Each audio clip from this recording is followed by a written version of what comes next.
Hello,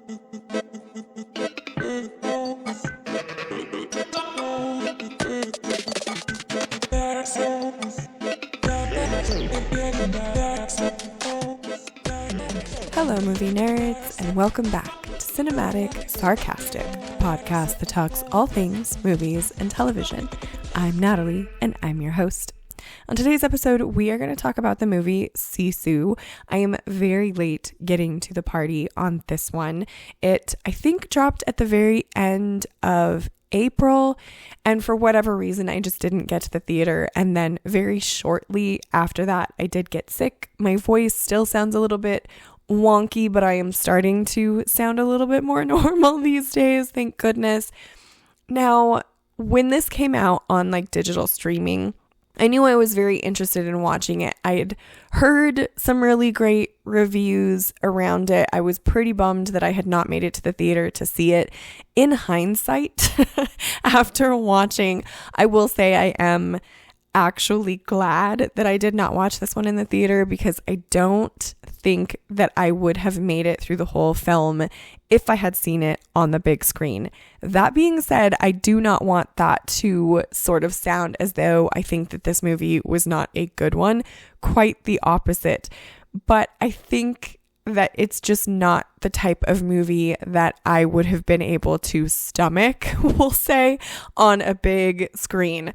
I knew I was in for a rough couple of hours when I think it's chapter 3, the landmines, when the first landmine scene happened, and I knew it was coming. And I still was not ready for it. I knew I was going to pretty much struggle through the entirety of the rest of this movie, not because it's bad, because it is pretty brutal. It is pretty gory. Now, I would say that Sisu, I guess in my opinion, would be sort of a cross between John Wick and maybe Kill Bill, if the two of them had a baby. And I don't even think that that is necessarily a good comparison.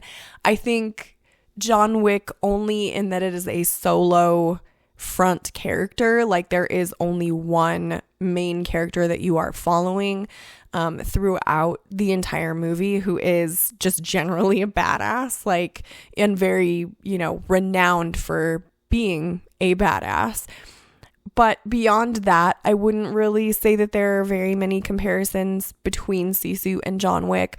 And I don't even necessarily think that the comparison to Kill Bill is very accurate. But I think that Sisu just kind of is one of those movies that is so well done, and done in such a way that it kind of just is its own genre, if that makes sense. It just is its own thing, right? And for me, even though this is incredibly over the top and just, outside it's not realistically done, as far as a war or action movie. It is quite over the top. A lot of the CG is pretty, you have to suspend your belief for a minute to get through some of it. But it is so brutal and gory that it is not the style of film that I typically would intentionally sit through. This one, after I had finished watching it, I will say very much reminded me of that movie that came out maybe 4 or 5 years ago, maybe even not that long. I don't know. Time is a construct at this point. But the one with Natalie Portman that came out that I think was meant to be just a metaphor for cancer. The one that had the screaming bear. You guys know what I'm talking about. The where the bones are exposed and it will sort of eat the voice box of one of your friends, and then it can scream in her voice to get you to come out to it. I watched that movie. And then as soon as the screaming bear happened, I was like, yeah, I'm never watching this movie again. Sisu is like that, where you can sit through the movie and maybe, if you are able to stomach a first go round, if you are my type of person, you are not going to be able to stomach a second go round. And that is what Sisu is for me. I think I am incredibly happy that I did watch it I think it was amazingly well done. The acting is really great. The lead actor on this, who I'm not even going to try and say his name because I feel like I will butcher it, and I just don't want to disrespect him in that manner because I think he is badass, my God.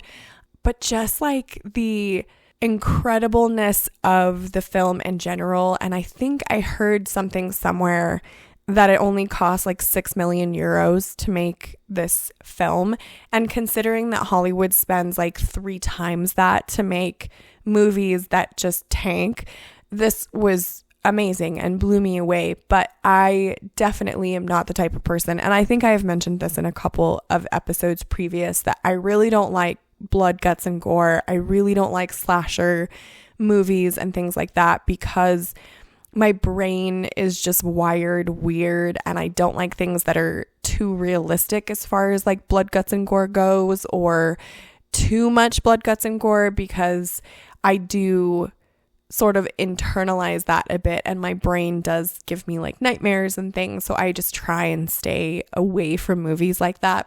And I think Sisu is exactly the type of movie that if I had seen this in like the full glory of a giant movie screen, I would for sure have probably walked out, because I think that would have just been too intense for me personally. But I would definitely recommend watching Sisu. I think it's incredible. I will definitely look forward to, maybe like on edge, look forward to more films from this particular director. And it definitely makes me want to go out and watch more films that star this particular leading actor, because I think he did a remarkable job in it. And Silver Fox, you guys, Silver Fox. So I would hardcore recommend watching Sisu, but with the caveat that if you are like myself and you have a little bit more of a hard time with gory, really brutal, intense, like death scenes and lots of blood and all of that kind of stuff, maybe skip this one. Maybe don't do this to yourself, but I would recommend, if possible, watching it at least one time and then maybe never watching it again if it's too much for you. But I think incredible work of art as far as films go. So those are my thoughts on Sisu. I would love to know yours if you have watched this film. Subscribe if you want to join the movie nerd family. You can find me on Instagram at Cinematic Sarcastic Podcast, and I hope to see you in the next episode.